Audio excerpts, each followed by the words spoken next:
There's been a lot of talk on social media, in some college hostels, at little tea drinking areas in offices.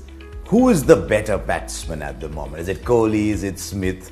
If you put it to a popular vote, Kohli will probably get 90% of the votes because all Indians win internet polls anyway. But Kohli or Smith? Smith or Kohli? It's a bit like the Tendulkar-Lara debates that used to rage. Actually, given their batting styles, more the Tendulkar-Ponting debate. Some of the purists thought that Ponting had his spells when he was scoring more runs than Tendulkar. We refused to accept that. But it's a bit like that. So we thought we'd look at all three formats. Let's check out the numbers and let's see what they are telling us. So here we go. Test batsman, who's the better player, Kohli or Smith? Right, Virat Kohli's played 63 test matches. He's got 5,268 runs at 53.75. That's very, very good indeed. 20 centuries, and he's scoring a century every 5.3 innings. That puts him among the best in contemporary cricket, maybe even beyond his generation. But is he the best? No, there's someone else who's charting new territories. Look at what Steve Smith is doing. I actually believe Steve Smith's playing in a slightly weaker batting side, so he's carrying the side along with him. The extra responsibility, the weight that he carries. And look at the numbers that he's generating. He's played 4 test matches fewer than Virat Kohli. He's only played 59 test matches, but he's got more runs. 5,796. He's averaging 62. He's got 22 hundreds. And he's scoring 100 every 4.9 innings. He's just churning them out. So I don't think there's much of a debate. You look at the home and away average, there's a significant difference. Steve Smith away 54, Virat Kohli away 45. And there's just one little thing that goes against Kohli as well. He suddenly goes through these bursts where he just scores no runs. 130 runs in a whole series in England, just 46 runs in a whole series against Australia. So I think it's 1-0 to Steve Smith over Virat Kohli at this stage. So let's move on.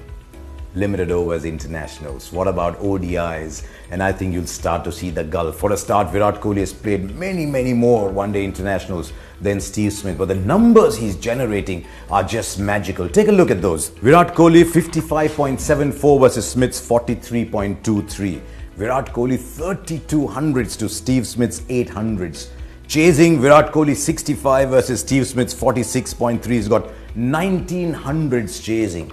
What makes it even more interesting for Virat Kohli is he plays one-day cricket like he's playing test cricket. Orthodox, he'll hit in the V. Occasionally he'll go over cover. Very rarely he'll sweep, but you'll never see anything. You won't see all those exotic shots, the reverse sweeps, the switch hits, the little dill scoops. No. So when it comes to limited overs internationals, he's carrying his side along. He's charting new territory. He might even become a Viv Richards-esque limited overs player. Who knows? So I think when it comes to one-day internationals, it's Kohli over Smith. So we are now 1-1. What about T20 internationals? I think you'll find this is the clincher. Because even though Virat Kohli doesn't play the A.B. de Villiers kind of cricket, I think he's significantly ahead of Steve Smith. Here's what the numbers are telling us. 7,068 runs to Virat Kohli, 3,124 runs to Steve Smith. He's played far fewer games, but the averages tell a story. 40.8 versus 30. And a strike rate of 133 versus 125. Also, you look at Steve Smith walking into a T20 game and you say, oh my God, is the game over? You look at Virat Kohli walking into a game and you say, oh my God, the game is over. And that happens, especially when Virat Kohli is playing for India, when he's in form. So, T20s, you'd want to give it to Virat Kohli. So what's the final verdict? Steve Smith, the better test match player. Virat Kohli, the better limited overs player. And since we sneaked in 2 kinds of limited overs formats, we're looking at Virat Kohli 2-1 at this stage. So go back to your hostels, go back to your chai shops, go back to your social media and debate this and tell me what you think.